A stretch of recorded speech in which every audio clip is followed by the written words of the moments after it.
এই হলো কোটি টাকা দামের গোল্ড। এইটা আমি ফানি ভর্তি বলে রেখে দিলাম। যদি তোমাদের সাহস থাকে তাহলে ফানি থেকে গোল্ড তুলে দেখাও। সাহসের কথা বলবেন না স্যার, এটা কোনো ব্যাপার না। আমি সমুদ্র থেকে গোল্ড খুঁজে বের করতে পারি। আরে বাপরে, এই লোহার বলগুলো তো খুব ভারী। কতগুলো বল পেয়েছো দ্রুত গুনে নাও। 1 2 3 390 391টা লোহার বল। তো এই নাও $391। এটা তো আমার মেকআপের খরচের টাকাও হলো না। এই মেয়ে, তোমার কি এই গোল্ড ফানি থেকে তোলার শক্তি আছে? শক্তির কথা বলবেন না স্যার, আমার কাছে 2টা বোম আছে। আমি চাইলে এটা দিয়ে বের করতে পারি, কিন্তু না, আমি আমার জিনিস দিয়ে গোল্ড বের করে দেখাবো।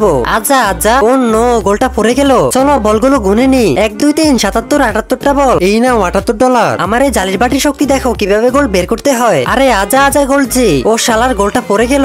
1 2 3 141 142টা বল। এই নাও $142। দেখো বন্ধুরা, আমার এই গ্লাস দিয়ে এক চুটকিতে গোলটা উঠে যাবে। গোল্ড বাই আজা আজা। অন্য গোলটা পড়ে গেল। 1 2 3 99 100টা বল। এই নাও ভাইসাব $100। আমি আমার বয়ফ্রেন্ডের থেকে এই জালের নেটটা এনেছি। আজ কিন্তু এটা দিয়ে গোল্ড কেন, গোল্ডের বাপ উঠে আসবে। কিন্তু তা দেখার আগে শয়তানকে হারিয়ে কে কে আল্লাহকে ভালোবাসো? যারা যারা আল্লাহকে ভালোবাসো তারা তারা ভিডিওতে লাইক দিয়ে চ্যানেলটি সাবস্ক্রাইব করে দাও। আর যারা শয়তানকে ভালোবাসো তারা লাইক দেওয়ার দরকার নেই, আর কমেন্টে আল্লাহু আকবার লিখে যাও। এই দেখো, আমি জাল দিয়ে কোটি টাকার গোলটা তুলে ফেললাম।